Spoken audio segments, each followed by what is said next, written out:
Pirates and Philadelphia Phillies meet. It's opening day in Pittsburgh here at PNC Park, and what a spectacular day it is as folks file in. It will, of course, be jam-packed today. All the sights and sounds and smells of opening day in baseball.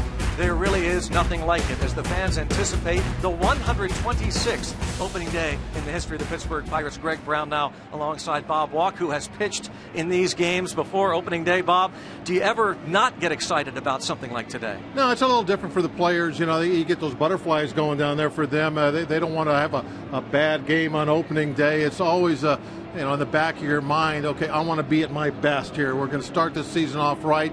And those butterflies just keep going. It doesn't matter if you're a 10-year vet or a rookie, but there are a couple youngsters down there where this day is awfully special to them. It's going to be a lot of fun to watch. Well, let's get it going right now. There he is, Erik Bedard, one of the new additions, and the honor of pitching opening day.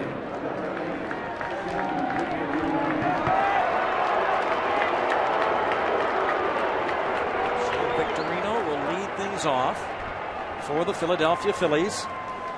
Of course, defending National League Eastern Division champions 5 years running. Bucks and Phillies coming off a couple of exhibition games in Philadelphia on Monday and Tuesday nights. And the first pitch is a strike, and the 2012 Major League Baseball season for the Pittsburgh Pirates is underway. A strike from Erik Bedard. Now, for the most part, Bedard had very good control in the month of March, really commanded both sides of the plate. And when he is doing that, he is tough to hit. It's popped up to shallow left. Shortstop left fielder is Presley. Calls off Barnes, and now let's meet the rest of the Phillies. As Victorino pops out to left, Placido Polanco will bat second. And then it's Jimmy Rollins and Hunter Pence. Ty Wigginton will hit fifth. John Mayberry follows. And then Carlos Ruiz, Freddie Galvis, and the pitcher, of course, Roy Halladay.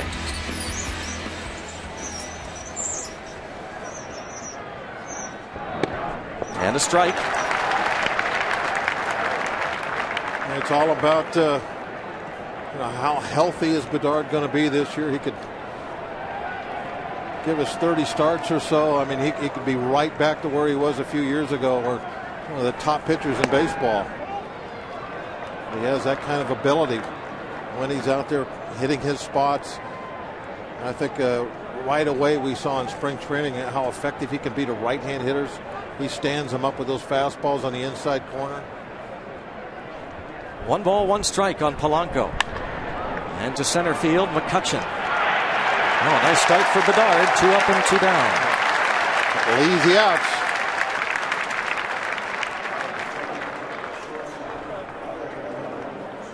Veteran left-hander Erik Bedard signed over the winter by the Pirates to a 1-year, $4.5 million deal. 33 years old, Canadian native.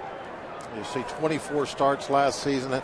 That's been a little bit of a problem with him the last couple of years, is getting him out there every 5th day.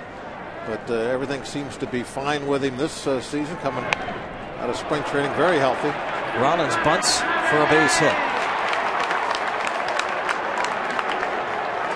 Jimmy Rollins, a 2-out bunt single. As a third baseman, you're not really going to be too worried about this. You're giving them the bunt single with 2 outs.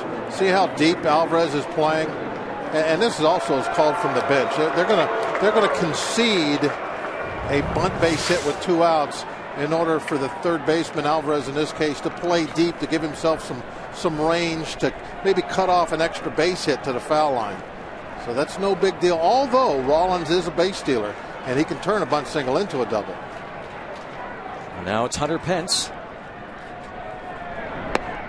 Strike. Good breaking ball.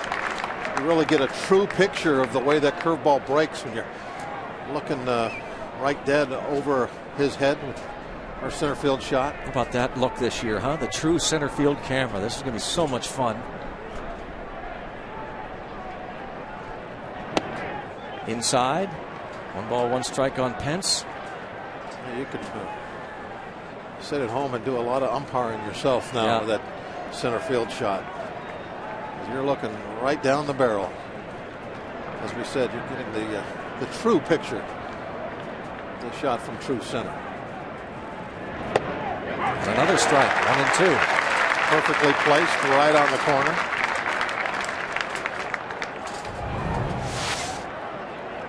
Watch it again. Right there.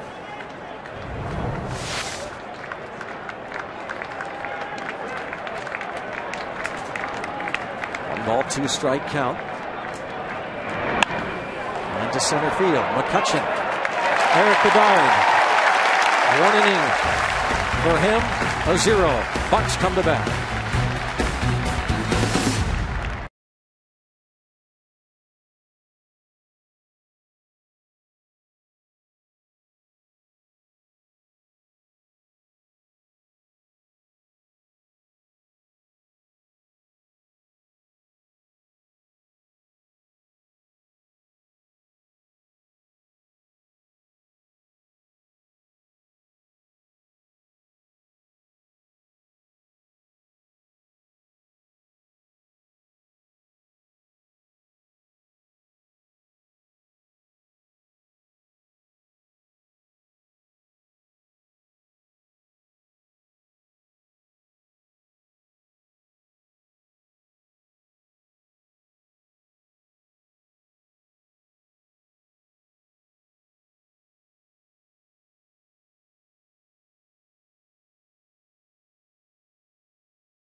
Day lineup for the Pirates. Alex Presley, left field. Jose Tawata, right field. Andrew McCutchen, center field. Neil Walker, second base. Garrett Jones, first baseman. Rod Barajas, catcher. Pedro Alvarez, third base. Clint Barmas, shortstop. Erik Bedard, pitcher. Starting lineup for the Pirates. And here is Alex Presley. Serious men. No messing around there. They were very No serious around with here, the lineup. boy. They're on a mission. Yeah. They're facing a serious pitcher in Roy Halladay.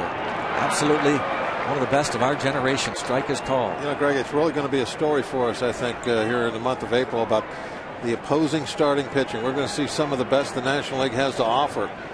It'll be a test coming out of the chute. Roy Halladay, 34 years old. Last year, 19-6. They got 233 innings. You don't see that very often nowadays. Guys getting up that high. He's a guy that likes to finish. Yeah, it's true. The Pirates' theme this year from Clint Hurdle is finish. Finish each pitch if you're a pitcher. Finish an at-bat. Finish an inning. Finish a game. A season.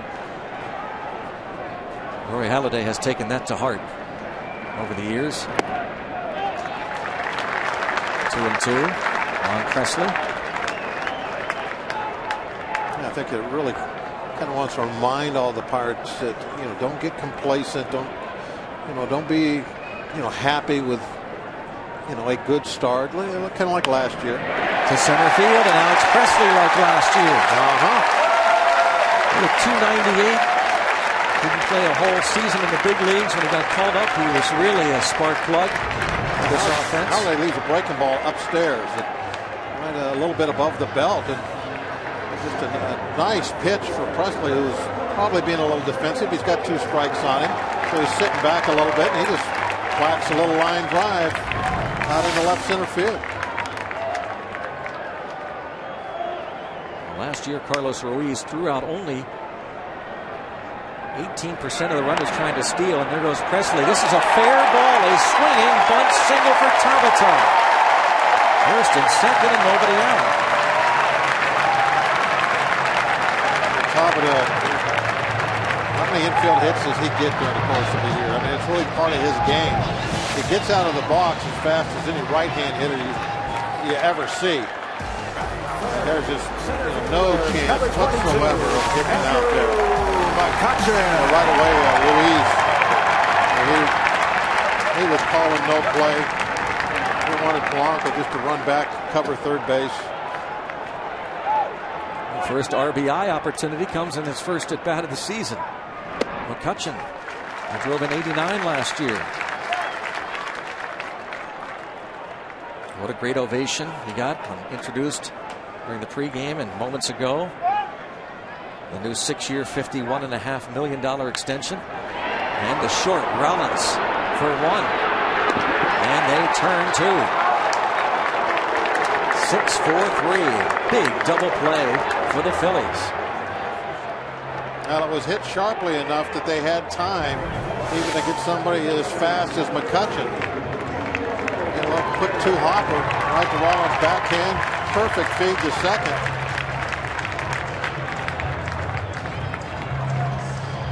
They are, in some people's minds, the best team in the National League, and they're that for a number of reasons. They have a lot of pieces, defense, pitching. They can score runs. And they just put a little defense on display there. That was a very nice play. I thought Rollins, he was really the guy that set that up. Not only got the backhand, but the feed was perfect. Three-time Gold Glover Jimmy Rollins working with Freddie Galvis. And Walker a fly ball toward left. And into left center. Pretty well hit, but that's the big gap. And the catch made by Mayberry. We played one. Bills and Bucks scoreless.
By Burger King here at PNC Park. 0-0 after one. Ty Wigginton will lead off the second against Eric Bedard. That looked kind of like a little old school toy of some sort there. It's been around. Pirate doll. Wigginton up the middle, kicks off the side of the mound. And a nice play. And they got him as Garrett Jones stayed in the bag.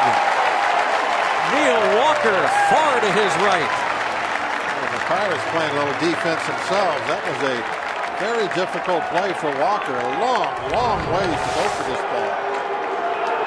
Look at that. He is well on the shortstop side, out on the grass. Excellent.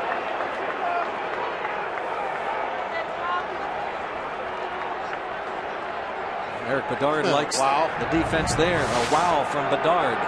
And now Charlie Manuel didn't like the call from first base umpire Larry Vanover. there. Jones just saw him needing all of his 6'4" frame. It's one of the neat things in baseball, the manager-umpire arguments, and we get to see one right away. Yeah. Walker and Jones. The season has started now. We've seen a manager on the field arguing. So it's John Mayberry Jr. now. See last year's numbers: 267 at bats, 15 homers.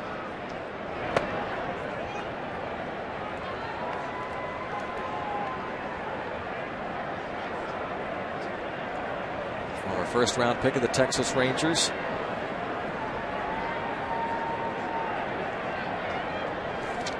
Phillies having to deal with some injury problems when the season has started here. They're going to look for some offense from some other places. Got a couple of big names out of there. Maybe Mayberry can pick up some of that slack. Checks. Heel. Yes, says the first base umpire. It seems like Utley has just been having physical problems for a while now. I mean, when's the last time he went through a season without? Yeah, it has been a while. Without having anything, where he was just totally healthy. I don't know when he'll be back this season. Those chronic. You wonder if he ever will be completely healthy. 2-1 and a base hit through that wide open hole on the right side as Walker was shaded toward the bag. A 1-out single for Mayberry. And our day automotive matchup of the day. The starters. See, neither one of them are afraid of opening day, especially Halliday 9.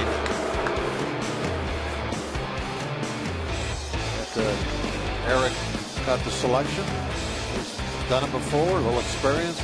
I think probably they were looking at Karstens maybe as an alternative. But one with the veteran Bedard. And with 1 out, he faces Carlos Ruiz.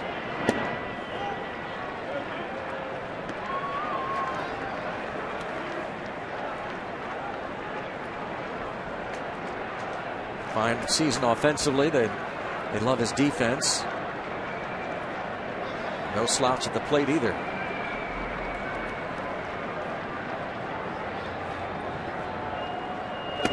And normally the catching, they're held to a little bit lower standard as far as offense than other positions.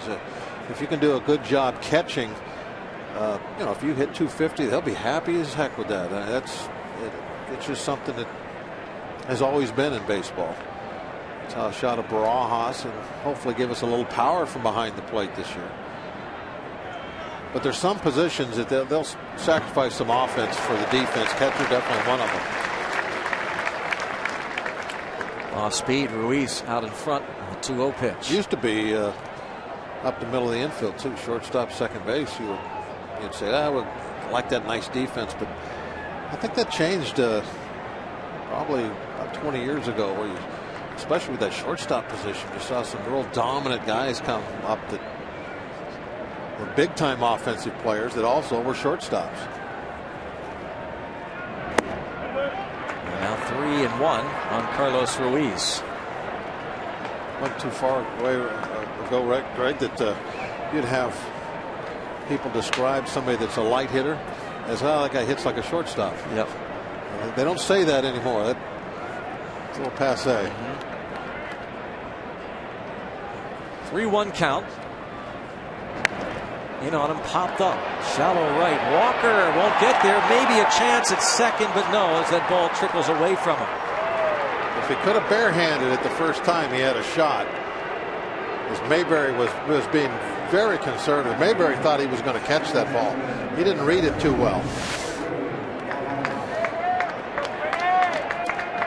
Great pitch right on the hands. There it is, a little pop. Look at Mayberry. He's like taking a big lead is all. And now Walker tried to barehand it. He couldn't make the pickup. If he would have got that, I think he had Mayberry on a force play at second. Now the first threat for the Phillies here First and second, one out. The batter, Freddie Galvis. We got a lucky hit with that swing and bunt. Now they got one. Well, they got a double play. Galvis, good speed, switch hitter, batting from the right side. He's just 22 years old. Talking about Chase Utley being out for who knows how long. And Freddie Galvis, who hit 280 this spring, a career 246 hitter in the minors for the Phillies. 14 RBIs in spring. That's not too shabby. Charlie Manuel, an outstanding hitting coach. Was Glavis a shortstop somewhere in his career? You know how you can tell. Number 13, Venezuelan. That's right. Got that 13 on his back. Manuel feels confident that Galvis can hold his own at the plate. Bounce towards short. That'll be smooth. It is the double play. Into the bottom of the second. The home opener. 0-0.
Sports is brought to you by PNC Bank, for the achiever in you.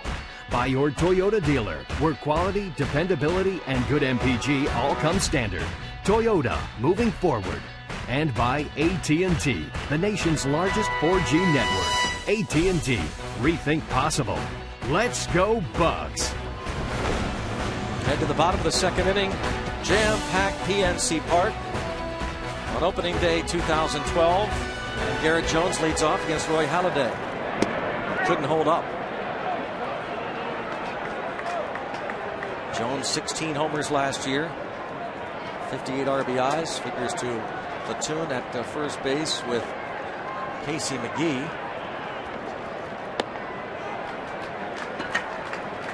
1 strike. You would think that could be a very good platoon, but you always have to wait and see how it turns out. We were looking at the platoon situation in right field last year at this time. Ground ball to the right side. Freddie Galvis throws out Jones. Pirates are off tomorrow but return Saturday night, their second game of the season. Tune in for the continuation of their opening series against the Phillies Saturday at 6:30 right here on Root Sports. I think those platoon situations, Greg, they're so hard to really know what's going to happen because it's not just one guy having to come through. You have to have both guys come through to make it work. It's never cut and dried, is it? It's kind of wait and see what happens. And changing, and it could change Saturday night. I mean, we saw it in spring training. Clint Hurdle had McGee play third a couple of times against lefties, and Matt Haig, kind of a side story, started at first base as Barajas falls behind the count 0-2. I just, thinking back to last year with Diaz, thinking, okay, this is on paper, this thing looks great, and it just didn't work out. So Just have to wait, be patient, see how the first base situation evolves this year. There's Matt Haig. What a thrill for him. This has got to be a huge thrill for him to be out here. The opening day is always special to the players, but for somebody like Haig. A dribbler off the end of the bat, easy for Halladay. And now the man who was under so much scrutiny in spring training will face Roy Halladay. Nice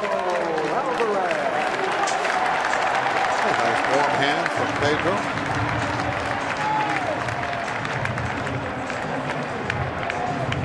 So many times we talk all about spring training numbers really not meaning anything. And in reality, they don't. And this is like a fresh start right now. This at bat for Pedro that spring training is done with. And if he gets a couple of hits this afternoon, it just leads to something else, and he can get things snowballing a little bit. It's a new day. He takes 2-0.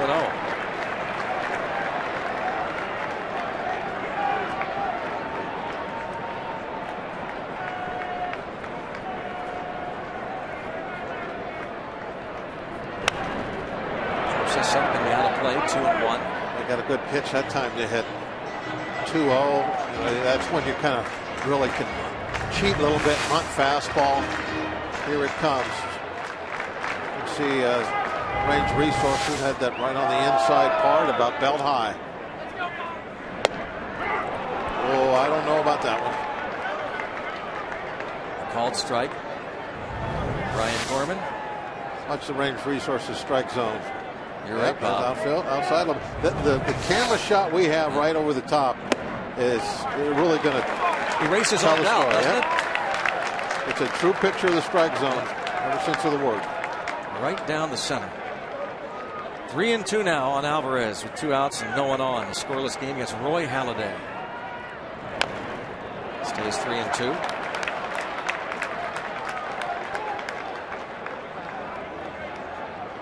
Talked about this in spring training. You'll notice that Alvarez does not do that every at bat. We just saw him go through that practice swing. It's one change. Fly ball to center. Victorino. 1, 2, 3 and out. We'll go to the third inning. It's 0-0. Pirates Phils opening day.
Lowest career ERA versus the National League. Active pitchers, Eric Bedard at the top.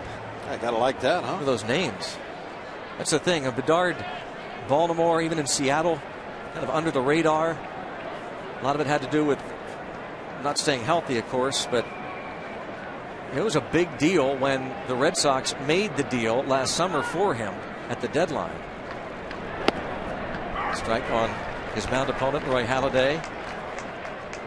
Bedard Last year 5-9, a 3.62 ERA in 24 appearances combined with the Mariners and Red Sox. Out in front 0-2. Halladay hit .122 last season. 9 hits and 74 at bats.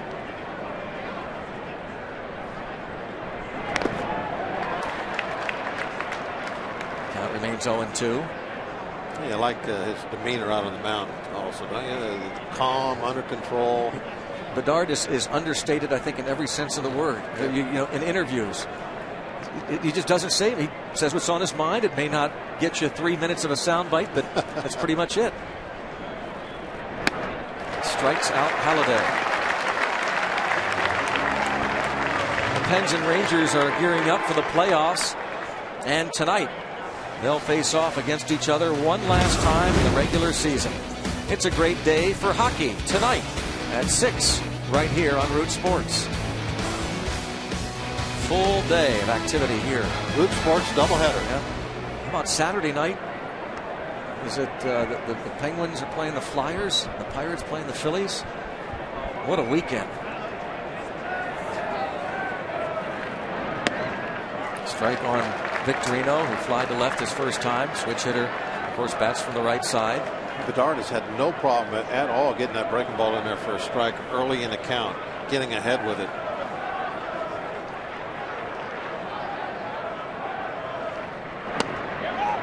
They tried to backdoor that one a little bit.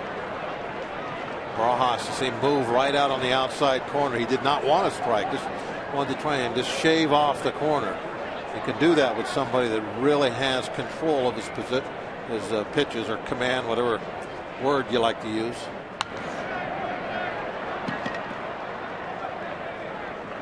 A 1-2 strike count on Victorino. Some guys will say control is being able to throw strikes. Command is able to throw the ball where you want in the strike zone.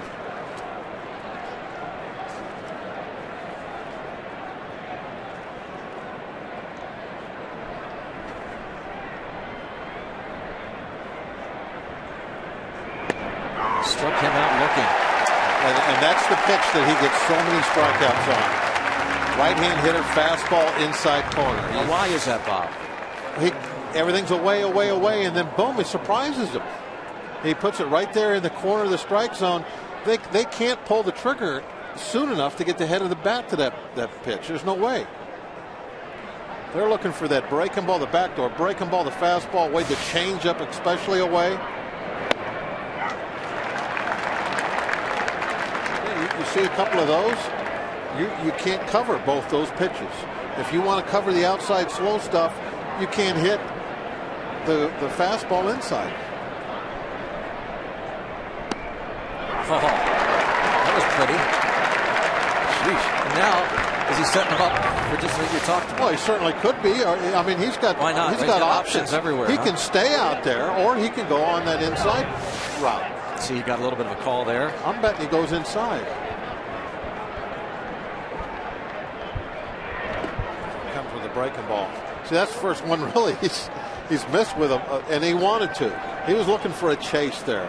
He wanted to throw a back foot breaking ball, and he just got it down in the dirt too much. If you get the deuce in the dirt to hit right in front of the glove, sometimes you'll get a swing, but not out there in front of the plate. Unless it's maybe a pitcher hitting.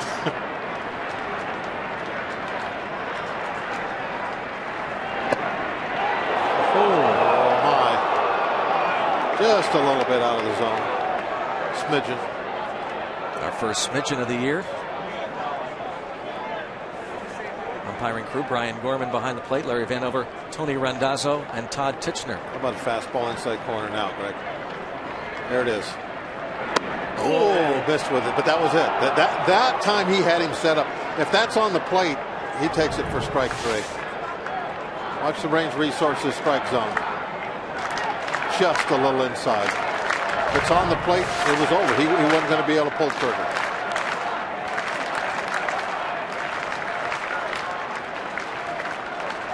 Three and two with Rollins on deck. Chop to the right side. Eric Bedard has a 1-2-3 top of the third. We'll talk to General Manager of the Pirates, Neil Huntington, in the booth with us next. 0-0.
Three-game opening series for hitting the road for 9. Clint Barmes, his first Pirate at bat. Played for Hurdle with the Rockies last year. Played in Houston. The Pirates signed him over the winter, and it's popped up on the infield. Third baseman Polanco. Should be easy. And 1 away.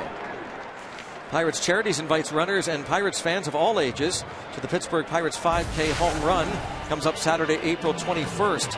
The race tours the North Shore and finishes right on the field at PNC Park. Plus, families can participate in the 1 mile family run sponsored by DeBella Subs. All proceeds benefit Pirates Charities. To register for the 5K home run, go to pirates.com/5K home run. And the batter, Eric Bedard.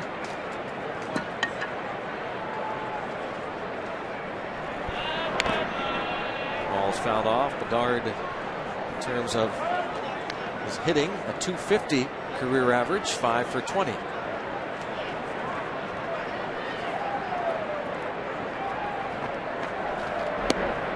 It's kind of a small sample size, but still, Sounds at like 5 for 20. Right? Yeah, it seems that he can at least get the ball put out and play and find a hole now and then.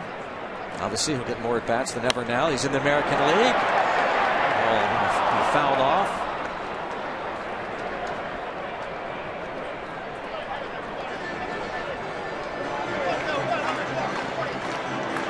Pitching coach Ray Searage. What a great job he did last season with this team. Had those, especially the starters, just doing an unbelievable job compared to the year before. Just huge change. Foul tip in the catcher's mitt for a strikeout. First K for Halladay. Now the top of the order is Charlie Morton, who should be ready to go in the rotation on April the 14th in San Francisco. He's going out to Indy for a start here in a couple of days. But the starting rotations, ERA went from somewhere in the 5s to like mid-3s. I mean, that's just phenomenal. And that is why the team was in the standings where they were. It was all about that starting rotation. It's so important. Alex Presley singled his first at bat. Bucks had runners at first and second, nobody out, and then Andrew McCutchen hit into the double play before Neil Walker flied out. A 1-2-3 second inning for Halladay. And he's threatening to do that again here in the third, but he falls behind Presley. 2 balls, no strikes.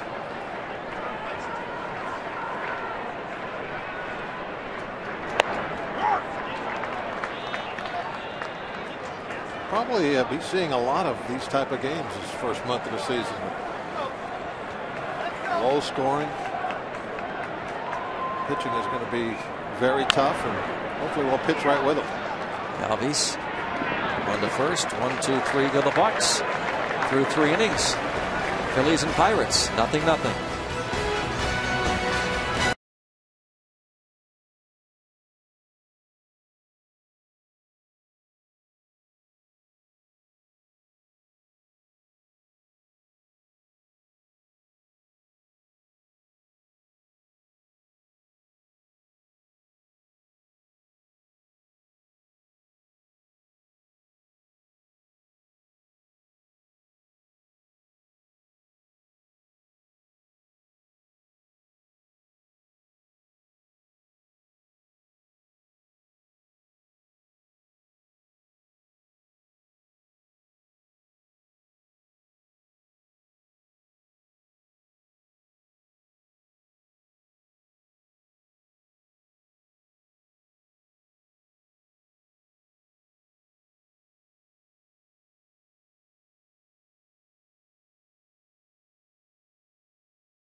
Check it out on Pirates.com.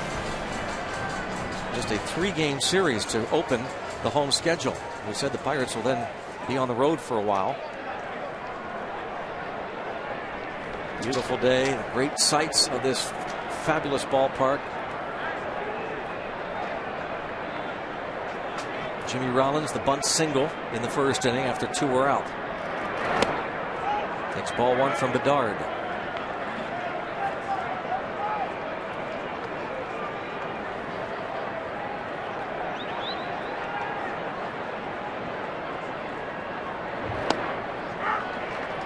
I kind of thought Rollins might have a change of playing address for this season.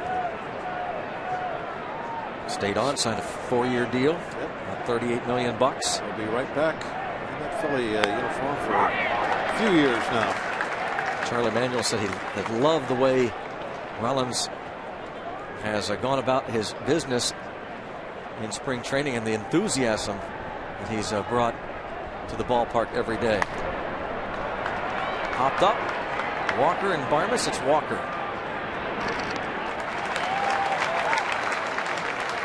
Bedard gets the first out here in the 4th, and it's time now to check out. Our AT&T trivia question. Roy Halladay has now started 11 consecutive opening day games. Can you name the only 3 pitchers since 1919 with more? Only 3 with more. How about Roger Clemens? That's a good one. That was a good pitch. Swing and miss. How about Jim Palmer? That's a good one. Tom Seaver. Those would be my 3 guesses. 0-1 pitch toward third. And Alvarez. Hence is retired. They're not giving us very long to make our guesses. That's okay. Chop and throw. How about Bob Gibson? Oh, that's a great one. How about Blas? Would he have started as many as 12? I think he had 11 maybe. Let's see. Steve and Tim on the radio side. Bob Feller. Warren Spahn.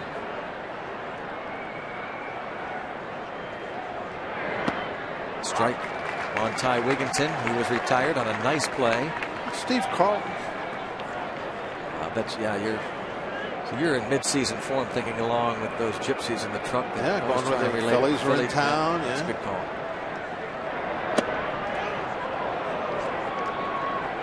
Ball to strike. Jim Bunning.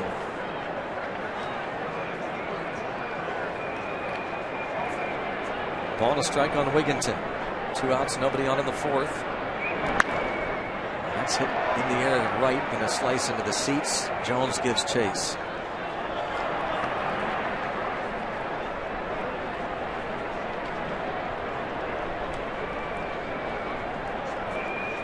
Opening day is so special here in Pittsburgh. 126th opening day in the history of the Pittsburgh Pirates.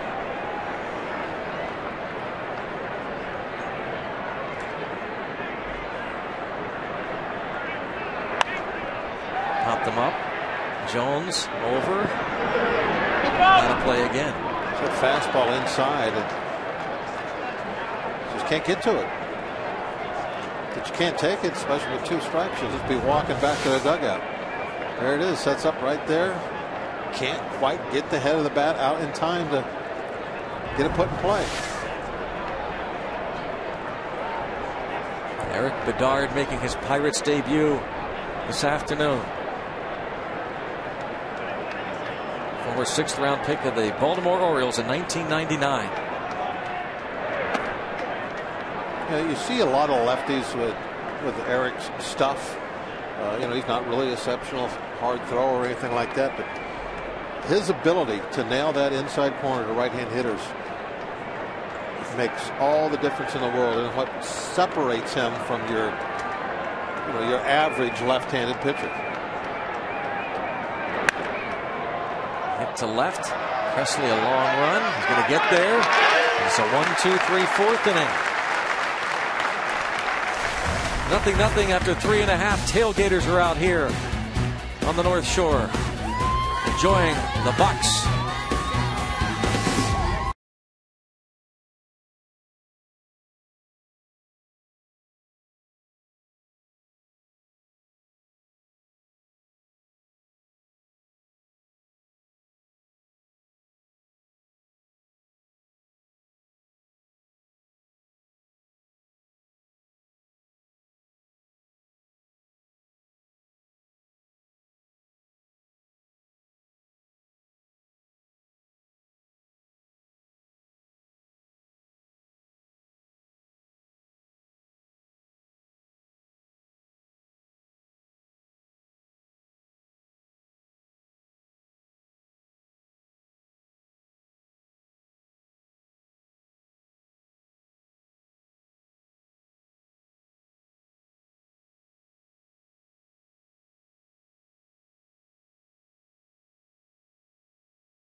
Part of our trivia question from AT&T.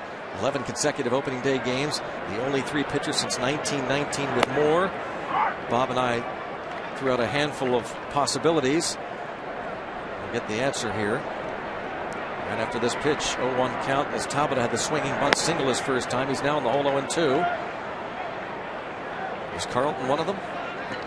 No. Jack Morris, Tom Seaver, Robin Roberts. Former Philly, Robin Roberts.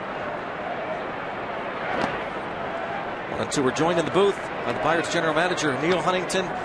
Neil, for players, fans, broadcasters, opening day is certainly special. How about for a general manager? Absolutely. Especially I got caught in the game and missed coming up here at the bottom of the third inning when I was supposed to be up here. That's all right. Ground ball, and the tag is made over at first base by Wigginton on a close play. Wigginton had to leave the bag. It brings up Andrew McCutchen. So it's nice for it to finally be here, though, isn't it, Neil? All the stuff now behind us. Without question, this is the enjoyable part of our job, to be able to watch the baseball game and to be able to watch the work that so many good people did in the offseason to get us to this point. It's one of 162. We're excited about this season, where we're going to go, the step forward that we believe we're going to take, and it's fun to watch it play out from day one all the way through the end of the season. A lot of difficult decisions to make going down the stretch in spring training. A lot of competition for those last couple of jobs with guys really doing well in spring, and made it hard on you, didn't it? Especially the position player group. We had you always come into spring training with a set plan in place, and guys play their way into that plan. They play their way out of that plan. And the position player group, we had a great group. And Matt Haig obviously had a tremendous spring. Josh Harrison was good. Yamaiko Navarro was good to give us that depth on the position player group. We've got a lot of arms that we like in the bullpen, and we did. We had some tough decisions down the stretch as we made the call. It's going to be a different group. There's going to be a handful of changes by the time we get into May, June, July, August, so to have more depth. And that was one of our goals this offseason. We wanted to solidify our defense up the middle, wanted to add some experience to our rotation, wanted to add some options in the bullpen, wanted to add some depth to our club, and we felt like we were able to accomplish that with each of the moves we made. Andrew McCutchen hit by the pitch. That one stung pretty good. Yeah, that's maybe one of the very few soft spots on McCutchen's body. That's a good call. got him up in the rib cage. He's pretty well put together. He really, you can see, he is such a hard worker. You could see what kind of off season he had. Yeah, he is an unbelievable. As soon as he came into camp, you saw it. Without question. Without question. I mean, he's always been in good shape, but he added strength, and he is some kind of athletic, and in our minds ready to have yet another great season for us. He's the kind of guy you don't mind offering some guaranteed money to, because you know he'll be ready to go year after year. No question. You sit in the scout section during spring training, you watch him run down the line in the 7th inning, his third at bat. It's probably his last at bat of the game, and at his peak he may run 4.15 down the line. He's running 4.2 seconds, which is above average for a right-handed hitter. And you just watch the scouts kind of look at their watches and they show it around like, can you believe that? And he goes about it the right way. He leads by example. He's a tremendous person. He's intelligent. He's a hard worker. And yes, to your point, Walkie, a guy that you believe is going to continue to do that as you go forward. And you have to feel good about the person as you start to guarantee them that type of money. I think certain players separate themselves, Neil, and Andrew McCutchen seems like a guy who's determined to be great. I mean, determined to be as great as he can be. Some players are almost satisfied getting to the major leagues, but you can see McCutchen wants to be a great player. Absolutely. He is committed to excellence, and again, the way he goes about it, how he carries himself on and off the field. The tools and the skills speak for themselves, but to be able to get that type of person as well is a tremendous step for us as an organization. For me, I was honored, and we were honored that Andrew was willing to give up maybe 3 years of free agency to stay here, and to hear him talk about we are different and we are moving forward was an affirmation of a lot of things we've done behind the scenes, and to get him to buy into that, to get him to lead that is a great step for this organization. One of the things we'll be watching is we've kind of harped on it maybe too much about he wants to run more. You could see he wanted to run there and decided not to. It's 1-2.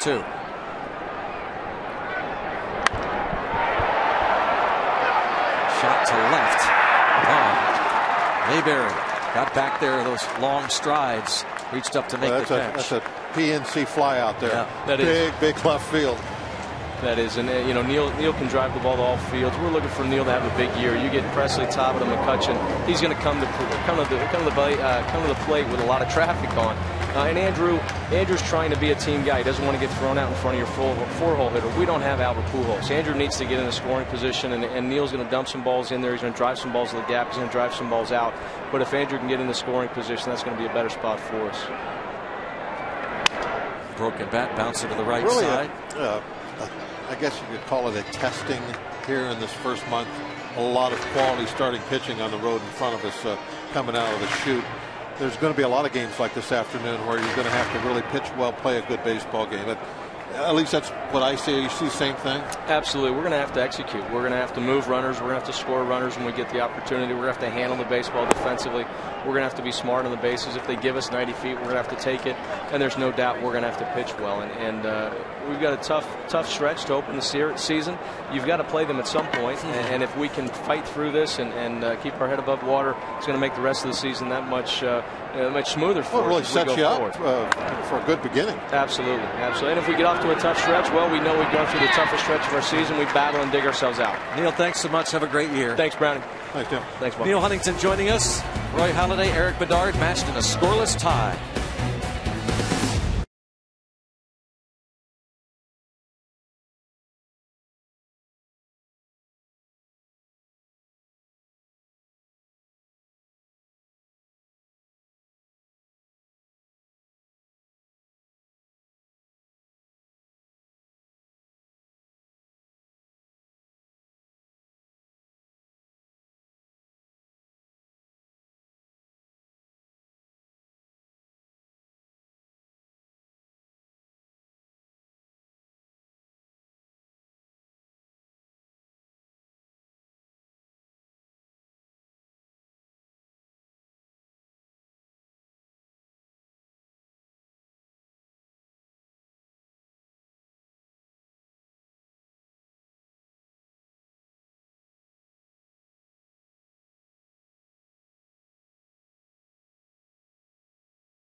You can stay connected with all our local teams and other passionate fans just like yourself.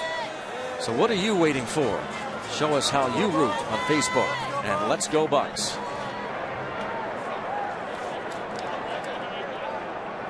Six, seven, 8 men in the order here for the Phillies. John Mayberry Jr., then Carlos Ruiz, Freddie Galvis against Eric Bedard. And strike one.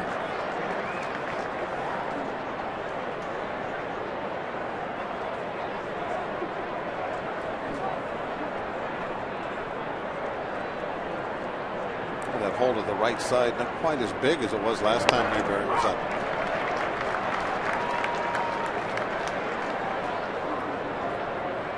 See Walker walking back toward his position a little bit. He was pretty close to playing dead up the middle last time, and Mayberry was able to take advantage.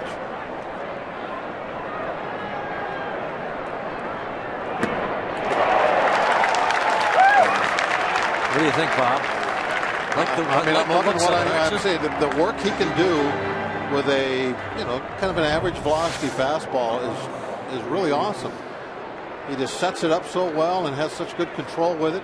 Takes it. Look, you can see it's on the inside part of the plate, but he ran it upstairs. I'm sure he didn't want it up below the helmet, but he got a swing anyway.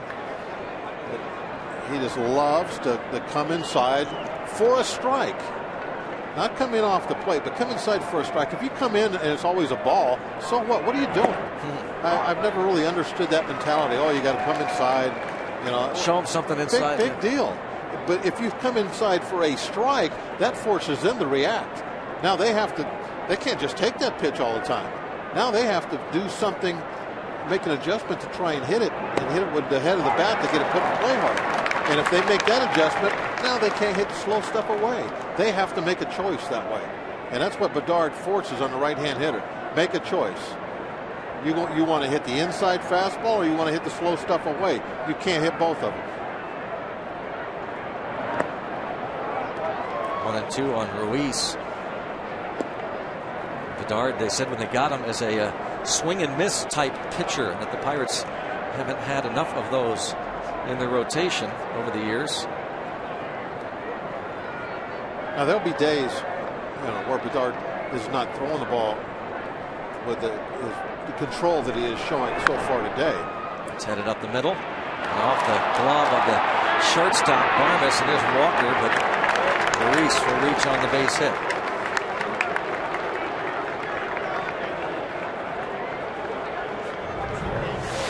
It hasn't been a whole lot of offense this afternoon, but there's been a number of just little weak hits, the ones that have fallen in. Little jam shots, a swinging bunt by Tabata, and now this little ground ball. Kind of a seeing eye job. Freddie Galvis hit into an inning-ending double play in the second, right at the shortstop Barmes.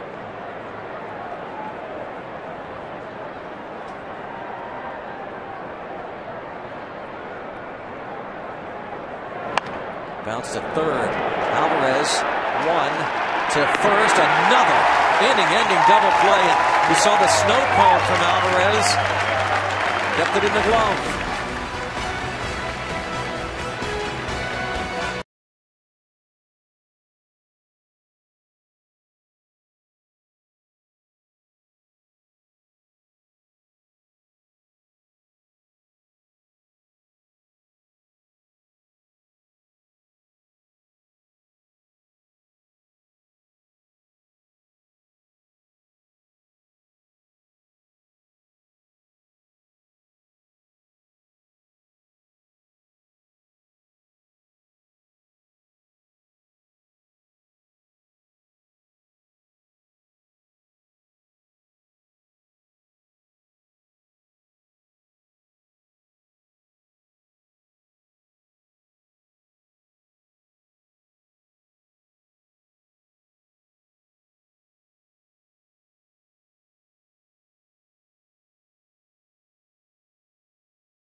Sports Medicine Injury Update.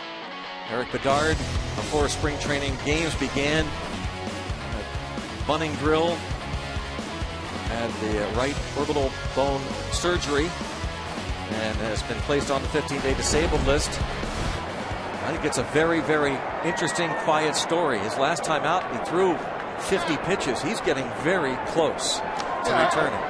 The Pirates were being very conservative. Absolutely.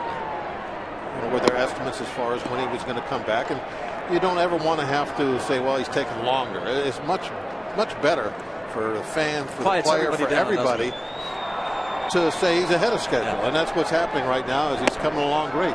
Could be a little bit of a setback. He's going through his own private spring training right now. See how it goes, but so far so good. And you get him back in there, and I really think that he's going to have a great resurgence this year. This ballpark, pitching in this division, he's going to be back to his dominating top of a rotation self. Conservatively, you could see him making his Pirates debut April 21st against the Cardinals, and that's conservatively speaking. I wouldn't be surprised if it's sooner than that, as Barajas goes down on strikes. Ray Searage happy to have a couple of veterans at the top of his rotation, Bedard and soon Burnett.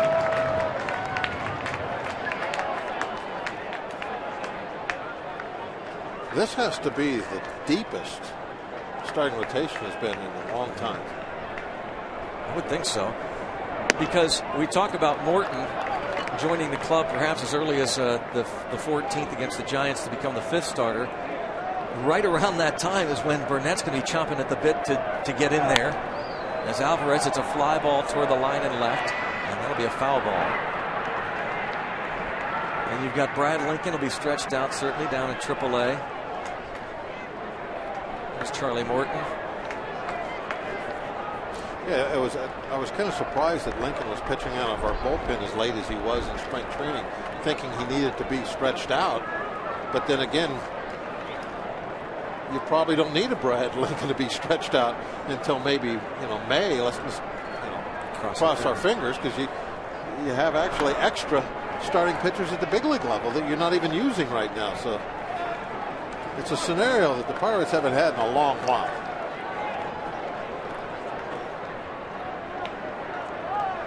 Makes things a little more stressful for the starters. They could count to 5 just like anybody else. Say, starters beware, because soon Burnett joins the rotation. Someone will have to go, and as you said, it's a good problem to have. 2-2 on Alvarez.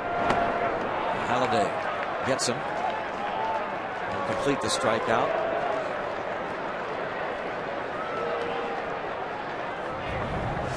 We're going to see a back foot breaking ball.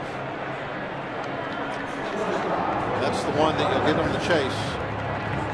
Lefties or a righty on a left-hander. Either way, you throw that breaking ball coming down and in, back foot. They'll swing over the top a lot.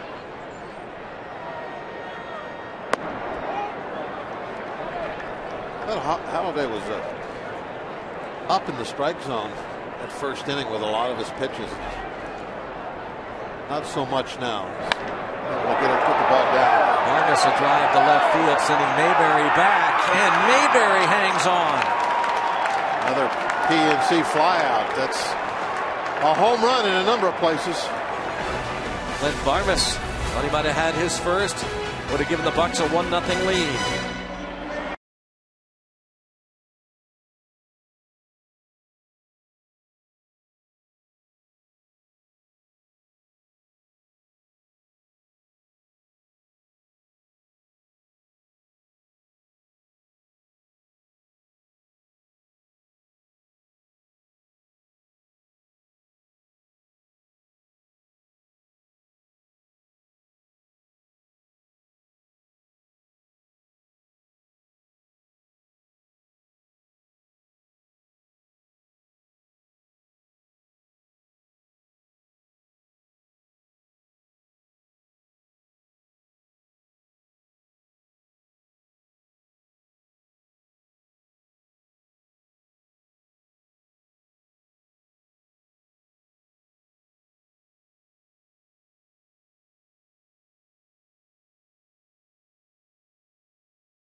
Burger King, the proud sponsor of opening week baseball. And opening day in Pittsburgh. Pirates and Phillies. Eric Bedard, Roy Halladay. Putting together quite a pitcher's duel with a sellout crowd.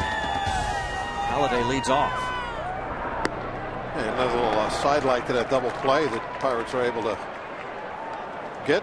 Is now you have Halladay leading off the inning. Always important to have that pitcher leading off.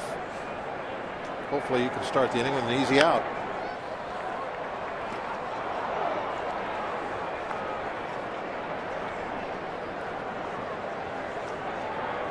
Oh, 2 the count. Eric Bedard broke into the big leagues with the Orioles in 2002.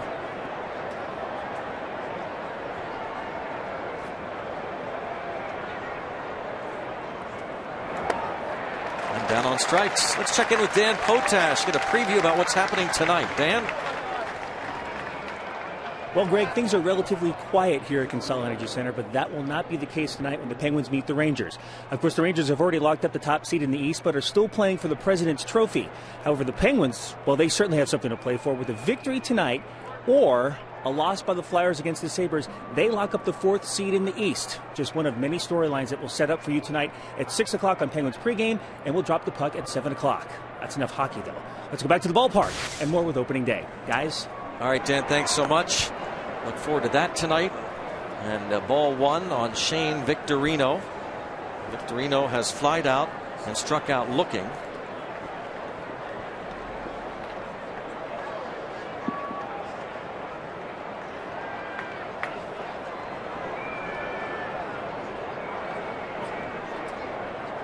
One ball, no strikes. We are going to be joined here shortly by the gentleman who threw out the ceremonial first pitch. What an inspiration, what a true American hero Jeremy Feldbush is. If you were watching our pregame ceremonies, he's a former Army Ranger with the 3rd Battalion, 75th Ranger Regiment in Iraq. And while in service, his unit came under fire, an IED exploded. He was severely injured, but not deterred, as he has led the way. And Jeremy, thank you so much for being with us. And I mean, you just threw an absolute strike. Well, you know, I think I put a little bit of a curve on there. I wanted to confuse the batter too. So. Well, thankfully your catcher Charlie Morton was able to handle that nice breaking ball. That was very well done. He did good. It was right at the hips too. So from what I was told, but it was nice to be out there and put one across the plate for the home opener for the Pirates. 2-1 count on Shane Victorino. And let's take a look again at this pitch from Jeremy Feldbush. His father, Grace, helping him out. Yep, threw the curveball for a strike. Was that a one-line or a 2-line curveball that I threw? Bob's the expert on the breaking balls. What do you think about that, Mr. I Walker? think that was one of those 12-6 curveballs. It looked like it just fell off the table right there at the end. It definitely started out on an 0-1 count. You brought that one right in there. That was something to see. And I want to say it is an honor for me to have you on the air with us. This is a great day made greater by your presence. Well, thank you. And it's a definite pleasure to be here. Not only I got to thank Bob Nutting, the owner of the Pirates, for inviting not only myself and my family and fiance down here today, but to shine for the Wounded Warrior Project too. And start another wonderful season here for the Pirates here in Pittsburgh. In the booth with us, Jeremy Feldbush. And there before the game, he is shaking hands with Pirates chairman Bob Nutting. And the work that you and your father have done, the Wounded Warrior Project, it's just absolutely fabulous, Jeremy. The nationwide attention that's gotten, and the work that you've done. Fly ball to center field, 2 outs. Tell us about that. Well, I actually started volunteering with the Wounded Warrior Project in March of 2004. And I wasn't, according to my doctors, which apparently I don't like to listen to, wasn't supposed to be doing anything for 2 years after my injury. And that was coming home in June of 2003. So I don't listen very well. I've got to get out there and help out our service members for the sacrifices that they're making every single day. Even today, and help them out. And my father has been working for the Wounded Warrior Project now for over 5 years, and he's the area outreach coordinator for the state of Pennsylvania. Safe call there as the ball got away from Walker. Looked like it would have been safe anyway. The steal for Victorino with 2 outs, and the batter Jimmy Rollins in a scoreless game. Well, you see the play again. Was a good throw right on the money, but just going to be a tad late, even if Walker was able to hold on to it. Victorino just getting that left hand in there in time. Runner at second, 0-1 count, 2 outs, 0-0 in the 6th. Eric Bedard facing Jimmy Rollins. A lot of times in baseball we talk about, and we were talking earlier about McCutchen leading by example, and you certainly lead by example of how you should really treat your fellow man, and regardless of what happens to you yourself, everybody in this country has to look up to someone like yourself. It's an amazing story. Well, I guess some people have to look up because I'm a little taller, but yes, you are. That's for sure. You're right, Jeremy. Most people do look up to you, literally. And I guess some people have to look around me since I've developed this belly too. But nonetheless, it's an honor to volunteer doing what I do to help not only just the wounded service members but their families as well. And our greatest casualty, our motto that the Wounded Warrior Project goes by day to day, not only here but also in Germany, where we're partnered with the USO, is the greatest casualty is being forgotten. The ball has popped up, and the shortstop Barmes will make the catch. Jeremy Feldbush, thank you so much for the work that you've done, the service for our country. You really are an American hero, and you're one of us. You're a Pittsburgher. Thank you, Jeremy. Thank you. Thank you, Jeremy. Can I say one more thing over the air or no? I'd like to say you can find out more about the Wounded Warrior Project and everything that we do at woundedwarriorproject.org on the internet. Jeremy Feldbush, thank you so much. Thank you.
Opening day, Bedard, Halliday.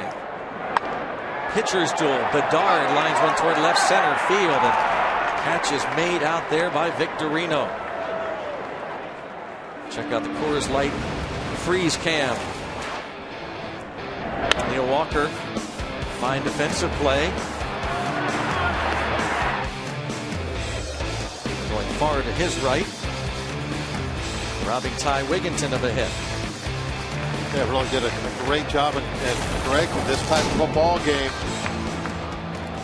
you know it's going to be won or loss on a great play or somebody making some kind of a mistake. It's getting down to that, and neither one of these pitchers seem to want to give an inch.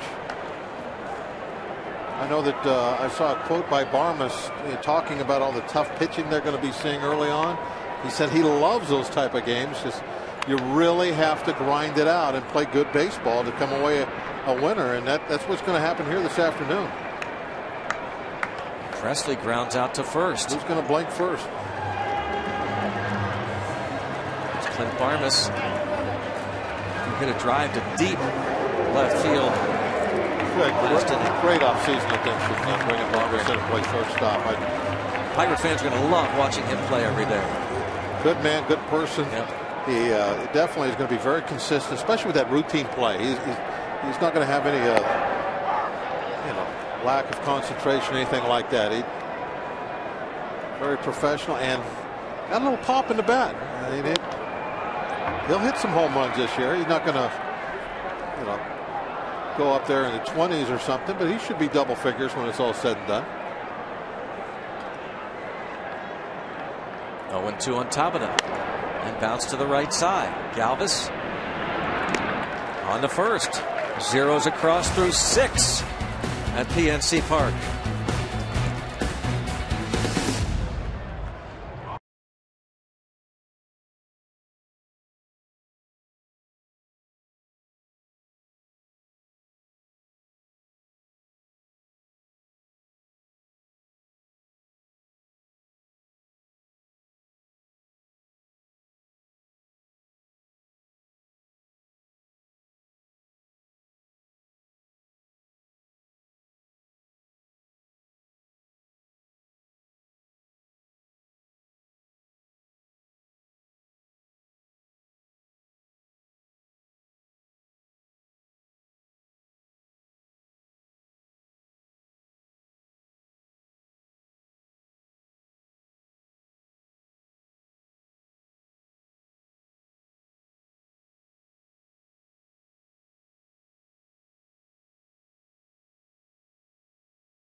Cross-state rivalry Saturday night, 7:05, first fireworks night of the year. Stay after the games and Belly Fireworks will light up that Pittsburgh skyline thanks to Trib Total Media.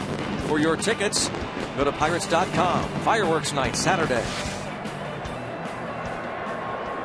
Hunter Pence, fly ball to McCutchen. 1 pitch, 1 out in the 7th inning. You know, there are opening days and there are opening days, Bob. Yeah, this one this is a classic right this now. Is flying by pretty good here. Just 6 hits total. And like I said earlier, I think we're going to see this type of baseball quite a bit in the month of April with the pitching that we're going to be seeing, and hopefully we'll pitch right with them. Maybe not 0-0 games, but a lot of 3-2 type scores. A lot of good baseball. Well, this has been so much fun, and it has breezed by. It's a typical Roy Halladay game, and maybe this will be pretty much what we get out of Erik Bedard most nights. Oh, I think it will be. As long as he stays healthy, why not? You look at his track record, which is something we talk about a lot with pitchers, that what have they done in their careers? And he's got a track record when he is healthy of being one of the best guys in the league. This is typical the way he pitches when he's out on the field. Last, 3 seasons? He hasn't been out there as often as he would like. Got our fingers crossed. This will be a good, healthy year for him. Ty Wigginton at the plate. He's grounded out and flied out. 1 out in the 7th inning of a 0-0 game. Phillies with 4 hits. The Pirates 2 hits off Roy Halladay. About the 2-0 count. So much confidence. I'll just bend in a breaking ball. I'm not going to give in 2-0. I'm going to throw a breaking ball for a strike on the outside part of the plate. Broken bat, base hit to center for Wigginton. Maybe he went to the well once too often. Same thing. That time he got wiggy with it. We've got a full lineup on Root Sports today. It continues after the game and post-game show with an encore presentation of Magnifique. I think that's it. Is that it, Bob? Yeah, Greg. Magnifique. I should be asking you. Le Magnifique. Mario Lemieux statue dedication and ceremony today at 5 right here on Root Sports. French ain't my game. I'm better Spanish. It's not mine either. I don't speak much French at home. Like Magnif. Is that it? I don't know. Whatever it is. Magnificent. He's a line foul by John Mayberry. Well, a couple of 1-2-3 innings for Bedard.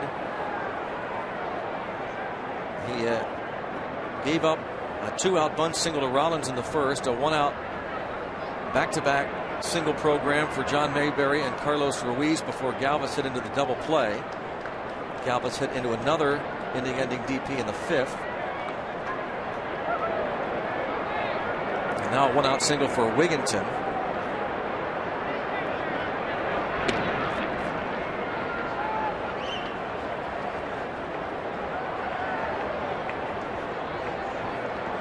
Wigginton doesn't have a whole lot of speed, but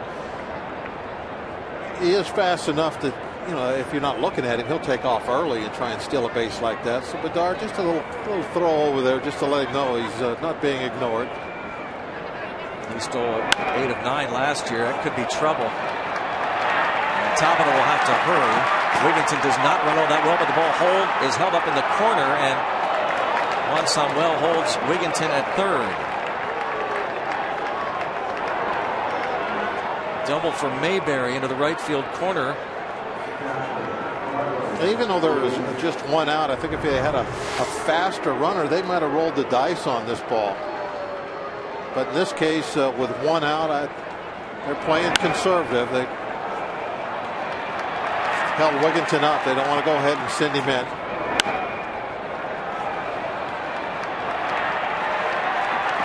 Wigginton made a nice turn around second base. He got himself to third pretty quickly, but still one out, even though it's the bottom of the lineup. First time the Phillies have had a man at third, and now the infield in for the Pirates trying to cut off that run in this scoreless game. So Ruiz has singled twice. That's one of those book plays. You go by the book. You got to stop the man with one out. You don't want to make that second out at the plate.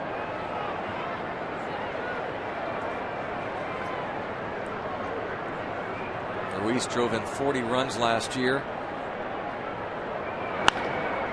Fly ball to shallow right. Tabata makes the catch. Runner third, going to try and tag. Here comes the throw. It's strong, but safe. It was high, and Wigginton slides in ahead of the throw. Yeah, just a little bit too high. A perfect throw. Wigginton's going to be out if he gets that ball down.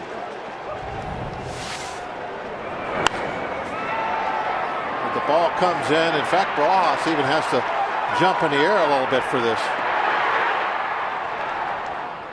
How about Wigginton sliding also? I was going to say, I wonder if Ruiz, as he hit the fly ball to right field, bringing home Wigginton.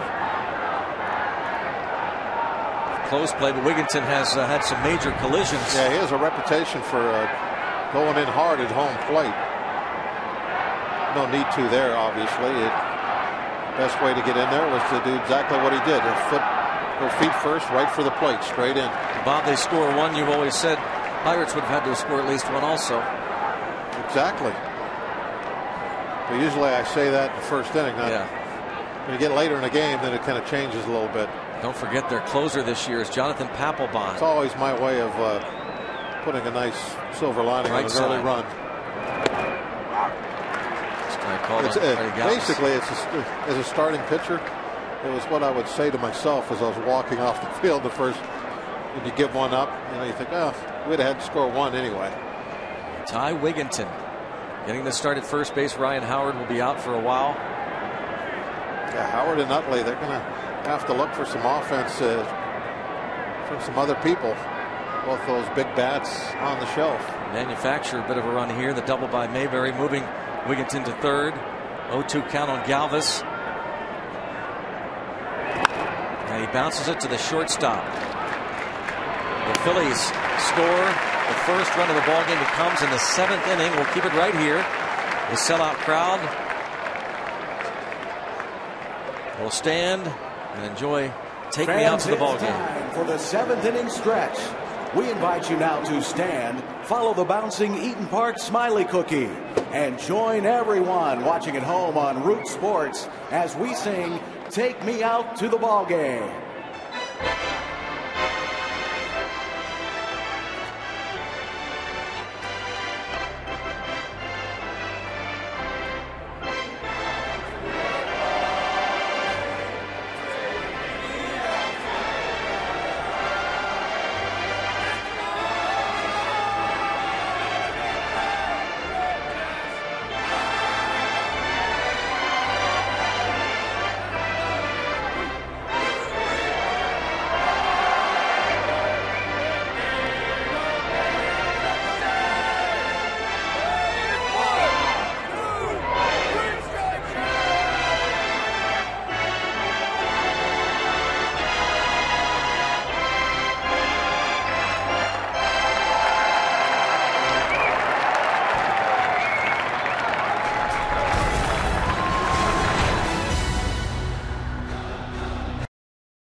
I'm on black. You only hear we talk the Bucks rep Steel City like Neil Walker. Andrew McCutchen swings and misses. Now the Pirates down a run against Roy Halladay and the Phillies. In the bottom of the 7th inning, McCutchen, Walker, and Jones. McCutchen hit into a double play in the 1st inning with runners at 1st and 2nd and nobody out. He was hit by a pitch in the 4th.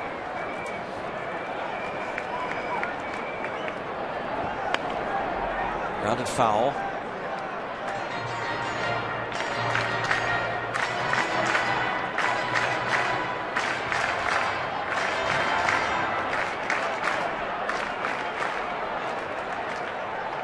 Well, Greg, you'd certainly want to answer right here, don't you think? The way this game has gone, 0, 0, 0, 0, 0. Now that somebody has broke through. It's like you've taken a punch, kind of staggered you a little bit. You want to give something back now. Down on strikes. 4th K for Halladay. And now let's check out the Burger King box score. You see the Pirates just a couple of hits. Yeah, not a lot to look at right there. Those are the first 2 batters of the game, and the Tabata hit was a swinging bunt. Yeah, just a little nothing, little roller that nobody could do anything about. Walker's hit the ball well a couple of times. Last time up, fly to the warning track and left. Last year, the Pirates saw Halladay twice. He won both games, but in one of those games, Walker hit a home run here at PNC Park. They have hit a couple of balls pretty well. Barmes hit that ball very well. Quickly out in front, 0-2 on Neil Walker. It was on June the 5th last year. Now Halladay has gone 20 innings over his last 3 starts against the Pirates. Has allowed a total of 9 hits, 2 runs.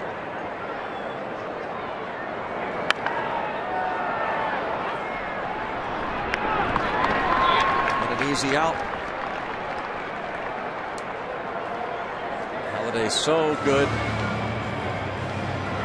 Resop moves it to the bullpen. Might be it for Bedard.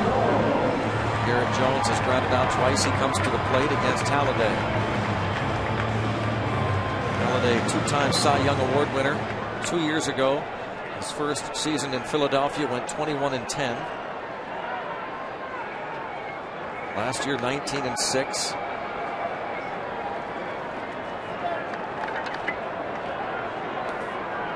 First round choice of the Blue Jays in 1995. And a strike on Garrett Jones. Well, they have put together a pretty awesome pitching staff with their starting rotation. Philadelphia. 0-2. And they got certainly a top dog to lead it.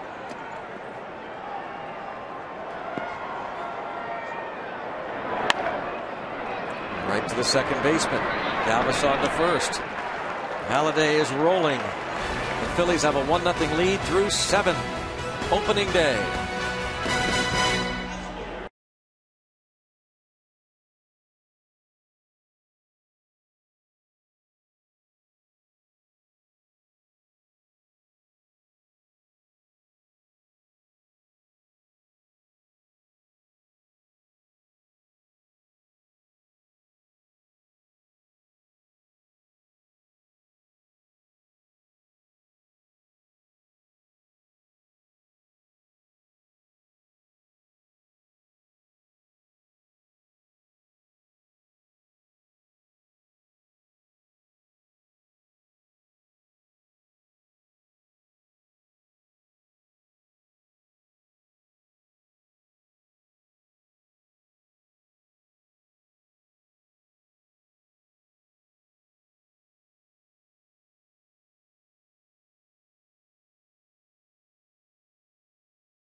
subscribe to MLB.tv. See every Pirates out-of-market game live, online, and on your favorite devices in HD quality.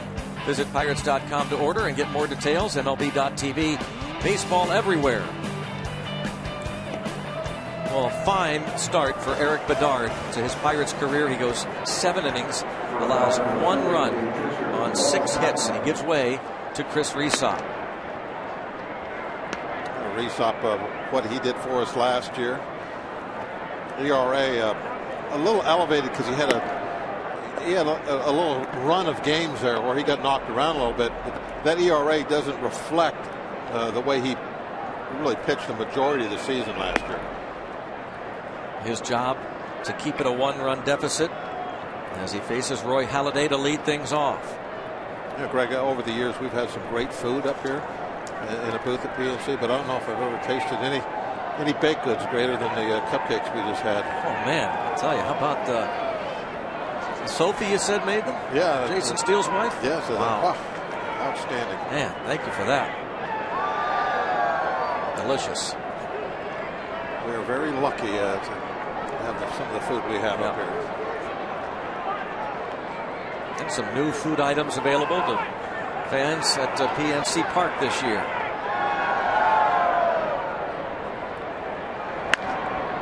A base hit to right for Roy Halladay.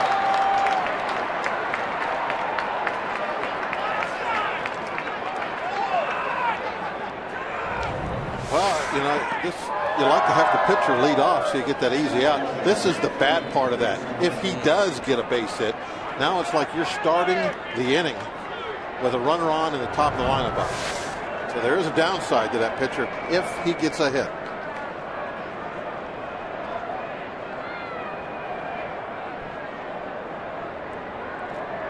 Now Victorino. Third baseman Alvarez in. Will Victorino try and bunt Halladay over? Wants it foul. Why wouldn't he try to bunt that ball to first base? He's got a pitcher running at first. If he puts that down to third, Alvarez is going to have a great shot at throwing him out of second base.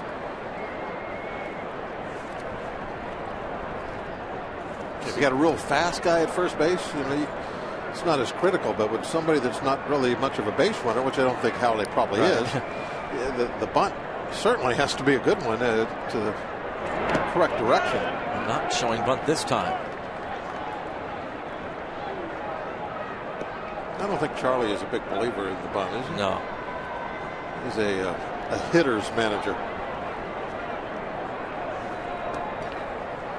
Somebody asked him in an interview, I can't remember his answer now, but I remember the question. Would you rather win a game 2-1 or 8-9?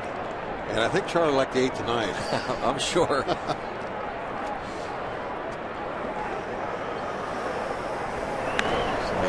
Was bunting that first pitch.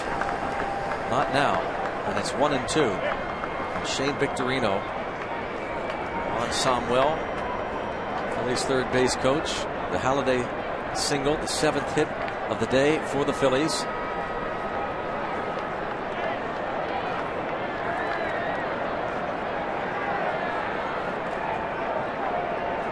No one out. Rhysop, who appeared in 76 games last year.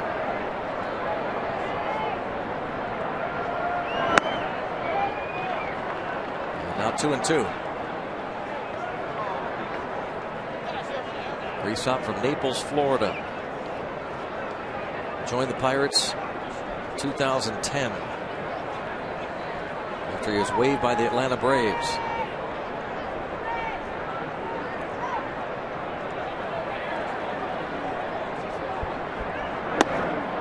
This is badly there. 3-2 count now.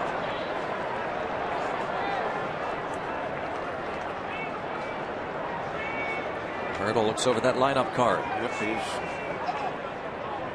thinking about what direction he wants to go, if he needs to make any kind of change on the mound, looking who's coming up, who he's got coming up. A lot of decisions. And a big strikeout for Rhysop. this up. He definitely was able to show last year he could get some swings and misses. That's a huge strikeout. We'll go after Placido Polanco, who was 0 for 3 against Bedard.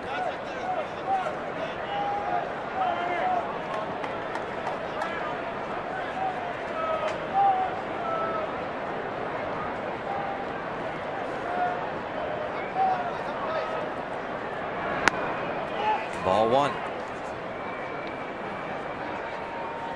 36-year-old Placido Polanco. You know, with Utley and Howard out of there, you know, it's almost like kind of they're a, you know, I don't want to jinx us and say punch and Judy team, but with their lineup without those two bats, they're like move the runner over, and you know that's a big deal, not moving a leadoff hitter that's on Halladay in this case into scoring position. Now a 2-0 count.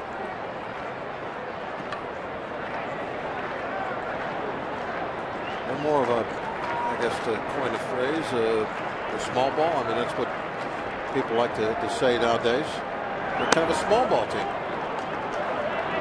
3-0.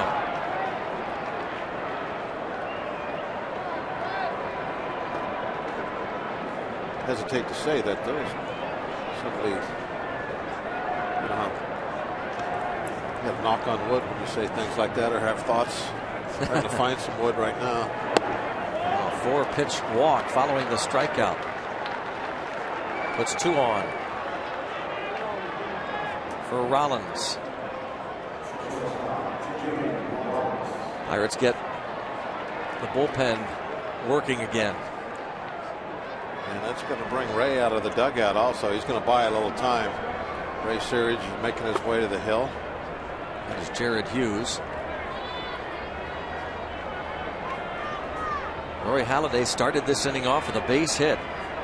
Victorino struck out. Polanco walks. Bedard went 7, 1 run, 6 hits. He walked 1. That was Victorino in the 6th. And he struck out 4.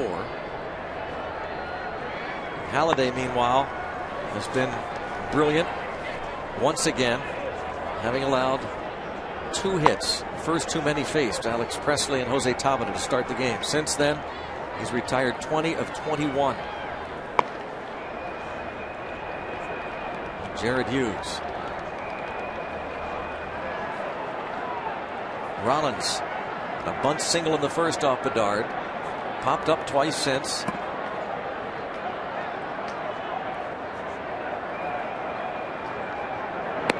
Takes a strike from Risa. The MVP in 2007, Jimmy Rollins. Now 33 years old, drove in 63 runs last year. 16 homers.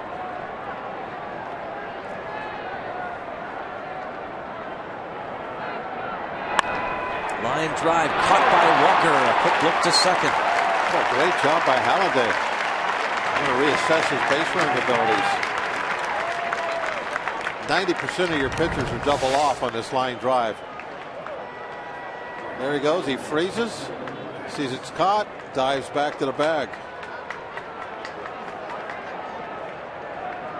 And most pitchers don't have that kind of instinct. They see that ball hit behind them to that side, they're gone. Halladay still at second. 1-0 Phillies. The batter, Hunter Pence. He's flied out twice and grounded out.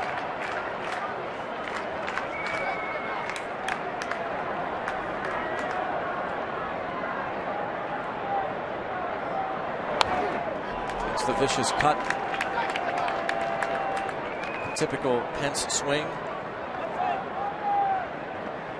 It's kind of like Pence doesn't really do a whole lot of like thinking. He's just a classic see it, hit it type approach. Full throttle in every aspect. Yep.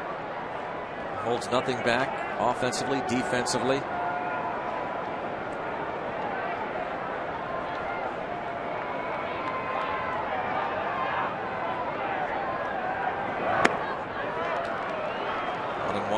Traded over from the Astros last summer.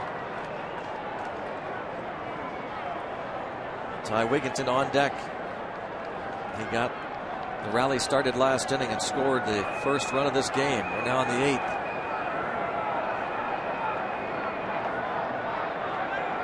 Phils look for insurance. 1-2 on Pence, who combined with the Astros and Phillies hit 22 home runs last season, drove in 97. It seems like the Phillies, that they have really done a good job of focusing in on the type of players they want to go after and getting them when they make that move. They have built quite a powerhouse, Philadelphia. Pence, just another one of those acquisitions. They needed something like that, and they went out and got him. Rhys-Hopp, can he get another strikeout? Not yet. Almost. Pence chasing the ball down around the shoot tops, is able to get a piece, stay alive. And Pence can be had. Struck out 124 times last year. Tony Watson, now the left-hander in the bullpen. The lone lefty.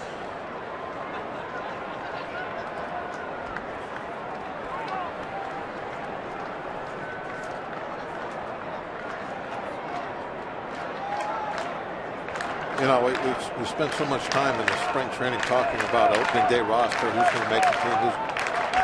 This year, the fourth home game will have different 25 guys in the first home game, man. It's just the way it is. That roster evolves all year, and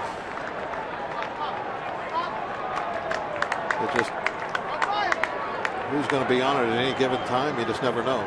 Right now, one left-hander. Rhys-Hopp gets the strikeout. Phillies strand a couple. To the bottom of the 8th, it is still 1-0 Philadelphia.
Until the 14th of this month against the Giants. James McDonald, Kevin Correa follow.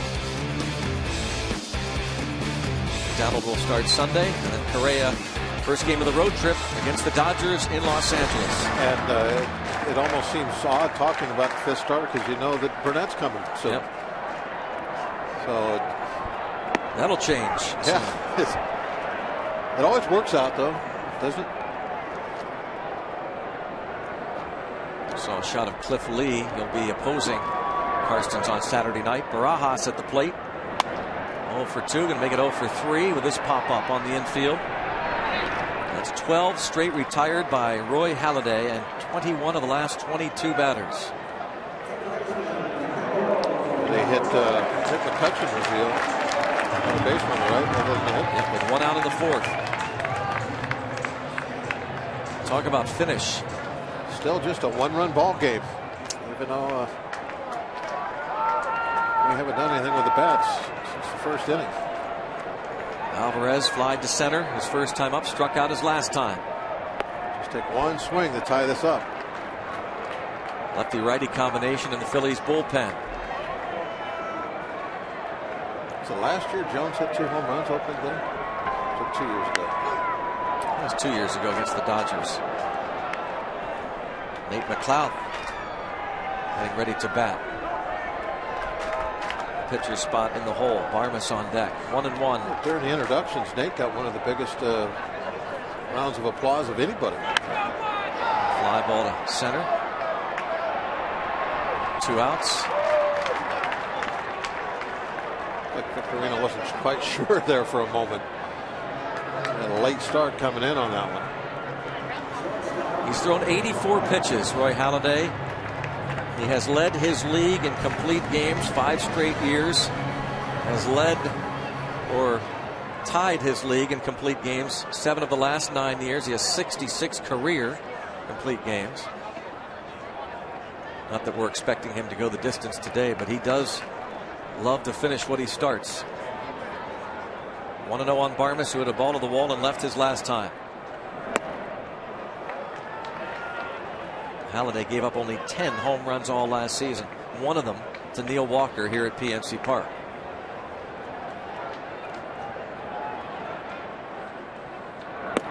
And that's really an achievement too when you think about it. 10 is that his home ballpark, one of the very easiest parks in the league to get home runs. Great home run ballpark, and he's still able to avoid those long balls most of the time. And he hits the second man. He's not happy with himself at all. A 1-2 pitch. He hits Barmes. The ball had a little movement on it, and Barmes just turned his leg, let the ball hit him. Thank you very much. We talked about the applause he got.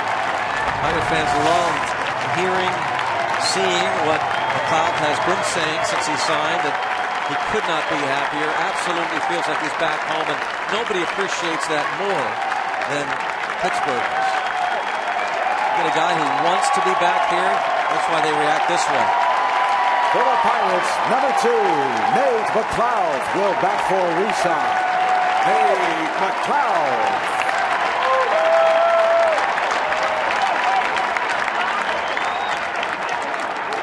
Nice hand, but I think they'll go crazy if he knocks this run in. This ball's fouled down the right side with some authority.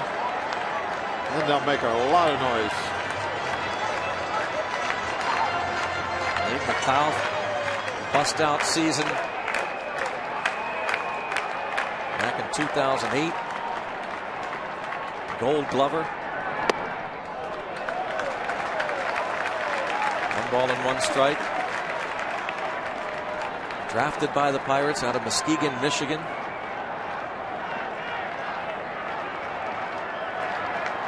An all-star that 2008 campaign, and Halladay out in front 1-2. That surprised everybody with the power he displayed.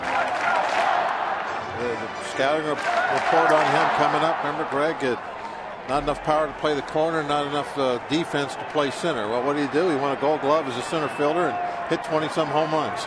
Drove in 94 runs. Obviously, proved everyone wrong. But Roy Halladay, so tough. Strikes out the pinch hitter McLeod. Halladay is shutting out the Pirates, a 2-hitter through 8.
Barrel.com.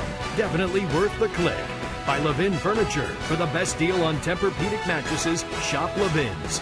By Day Automotive. We're going to make your day. And by Jeep. Visit Jeep.com to learn more. Let's go Bucks. 1-0 Phillies on to the ninth. Let's go downstairs to Lacey Collins. Lacey? Today, 7 Pittsburgh Pirates were making their opening day debut, but only one, Matt Haig, will be ready to make his Major League debut. I talked to him about it this morning. He said he was just excited to walk onto the field. When he talked to his family and told him he made the team, he said his mom was crying. But he asked for advice, and he said, don't look too high up in the stands. Hey, Bob, when you were pitching, did you ever look really high up there? Oh, all the time. That's where the balls were landing when I was pitching, way up high in the stands. Our PNC achievement, his numbers this spring, and before the game, he was a popular Pirate with the media. Great story. It is. It's kind of a little bit rare nowadays for somebody to make their Major League debut on opening day because you don't want to get the clock started, all the other things that go into those decisions now. And so it's a lot of fun to see somebody for the first time out there on the field in a big league uniform, in the dugout right there, and it's opening day.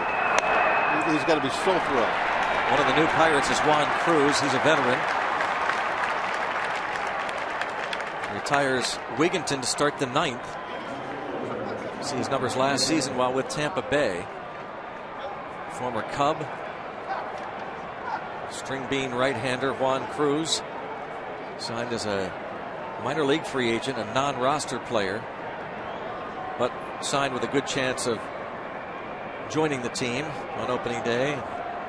He's here to face the Phillies. 1 out in the ninth. John Mayberry is 2 for 3. Got to go back to those track records that I like to talk about. Cruz is a guy that has money, pitches well in the big leagues, and unless he's hurt, as long as he's healthy, you know what you're going to get.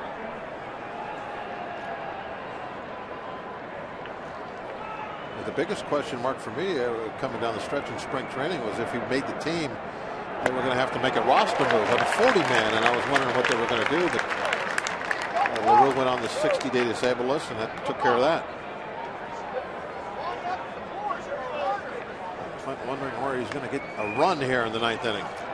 And wondering if it's going to be Roy Halladay to take the ninth. This is going to be an interesting decision, isn't it, by Charlie Manuel? I don't think that there's any question that he'll send Halladay out. Jonathan Papelbon is loosening up. I will be very surprised if Halladay is not on the mound. I mean, what is his pitch count's got to be? He's not even at 100 yet, is he? I don't think so. Signed Papelbon to a big free agent contract.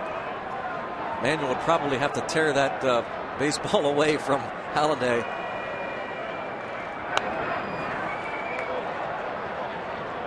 One and 2 on Mayberry.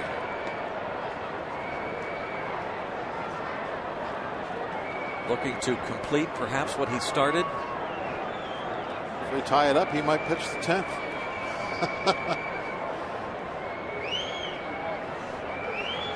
I'm sure he has. 1 and 2 on Mayberry.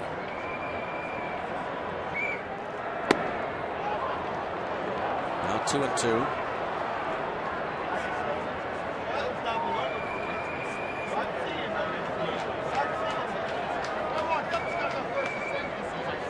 Pirates have won 5 straight openers, but trail the Phils 1-0 in the ninth.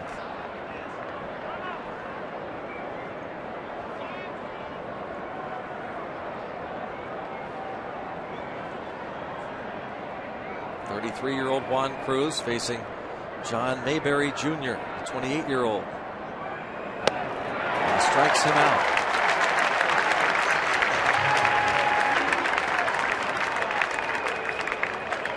See a good slider and an excellent spot.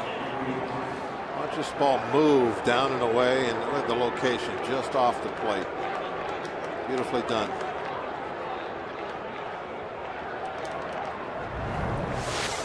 Here's Carlos Ruiz. He has the lone RBI of the game. Came to the plate with 1 out. Runners at second and third in the 7th inning against Eric Bedard. Hit a ball to medium depth right field. Jose Tabata Strong throw, but it was high, and Ty Wigginton able to slide in just ahead of the Barajas tag.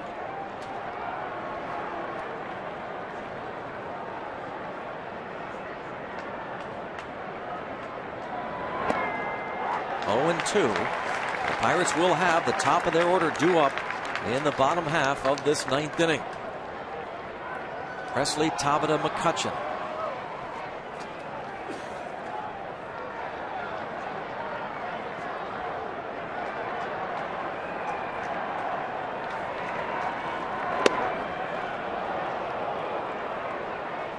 Fastball missed, 1-2.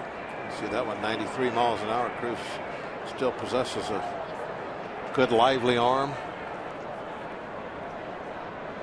Came up through the Cubs organization. I can remember him pitching against us in Chicago.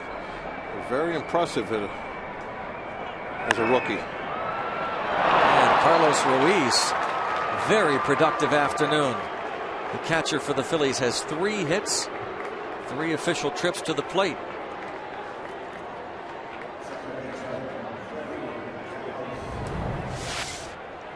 See if we can look at the location here. Off the plate a little bit. Just a good job by Ruiz. Ball was elevated, though. If you get that ball in the same spot but down just above the knees, then you're probably going to get a ground ball instead of a line drive. Now the batter, Freddie Galvis, 0 for 3, and on deck is Jim Thome. Tony Watson will start to loosen up again. Still, though, when you get that line drive the other way, a lot of times you really just need to tip your hat to the hitter. Let it go, let it go, let it go. Hope it goes foul. Come on, baby. That away. There's a little pebble halfway up. Why you can never pick it up. Don't ever pick it up. Let it go until it comes to a stop. This ball looks fair all the way. And then look, it kind of catches on the end of the chalk. Where's that pebble? Where is that? There it is. How about that?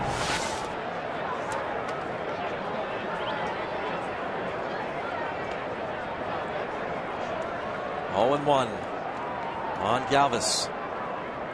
Switch hitting second baseman, infielder, batting from the left side against the righty, Cruz.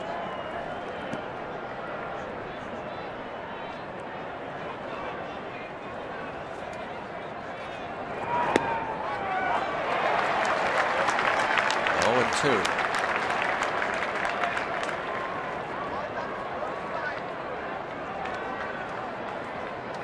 There he is.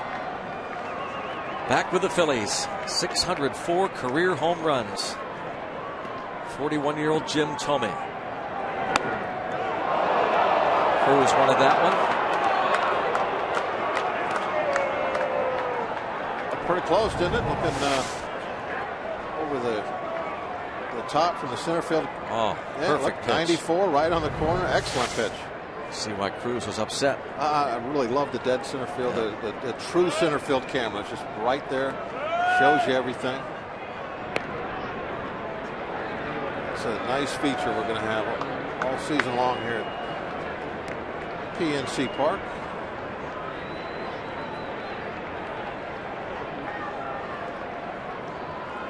Way above. Yep. Batter's eye in center. Is there an elevator that goes up there? I hope so. It's a long walk. 2-2 on Galvis.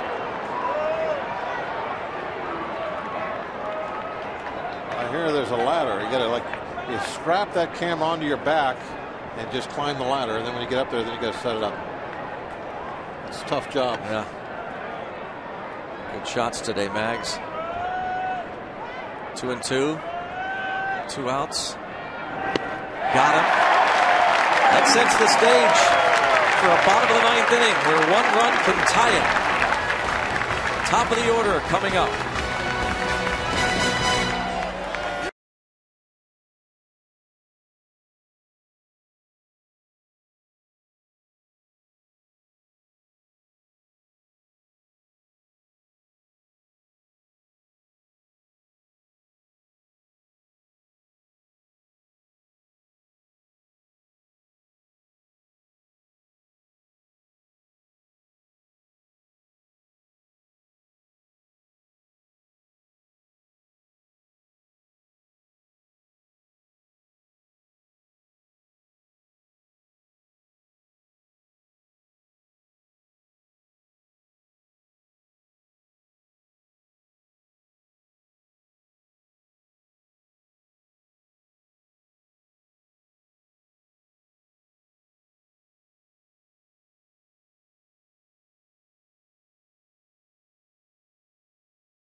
Take you back to Wrigley Field last year, opening day against the Cubs.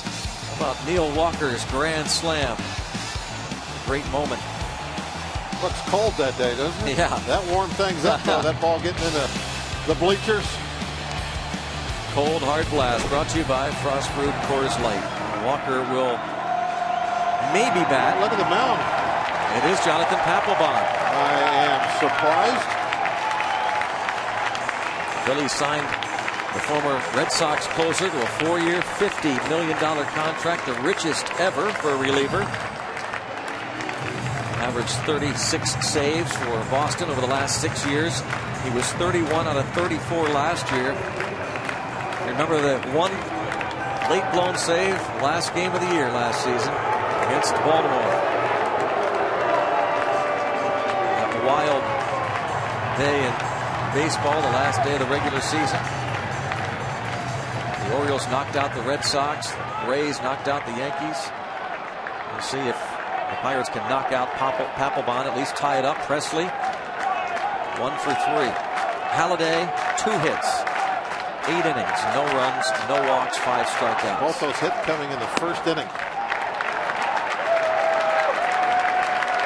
It's ball 1.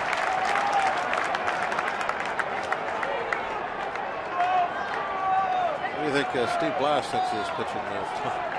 I can only imagine. Guys breezing through 8, chance to go the distance. 1 ball, 1 strike on Presley. But I guess this is a modern game. Book says 9th inning. Got to make a pitcher change. We weren't having any luck against Halladay, so this could be good for the Pirates bringing in a closer. 1 and 2, just got a piece of it.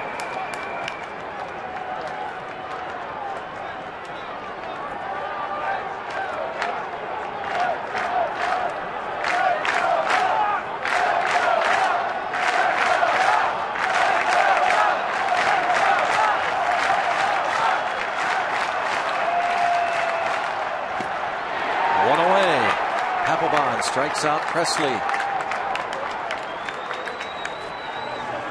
After the game, don't touch that remote or you'll miss the Pirates postgame show. See what Clint Hurdle has to say about the game and more. It's all coming up next, right here on Root Sports.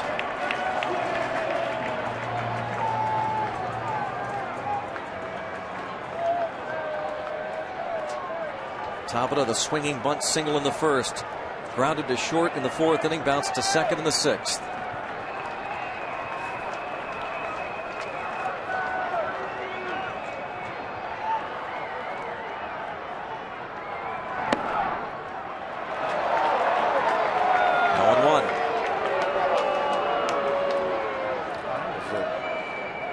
Maybe a little out of the zone, I thought.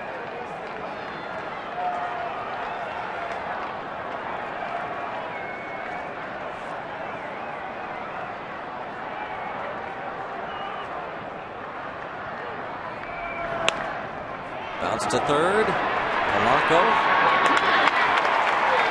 And the Pirates are down to their last out. Well, if we need a long ball, we got the guy up there we want.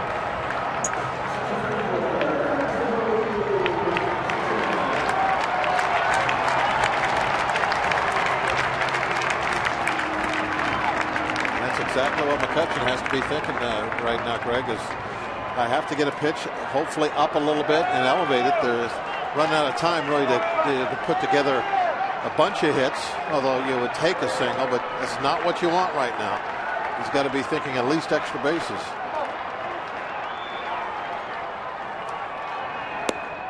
And a quick strike. Change his stance around a little bit. He's got a little more of an open stance than he had previously. He's got that left foot way back in the back part of the box.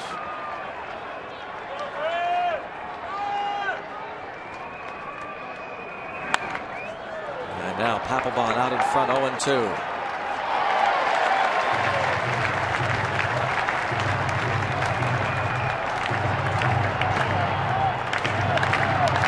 Pirates' 5-game opening day win streak in peril here. Papelbon tries to save it for Halladay.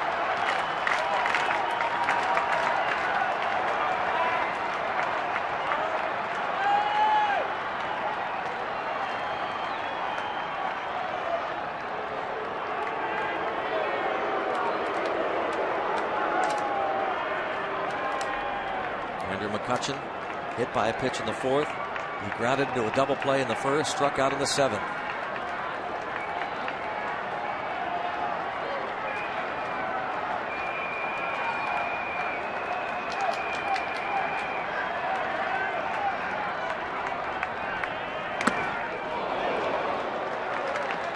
Stays 0-2. Look at all the shutouts going on around baseball right now, Greg.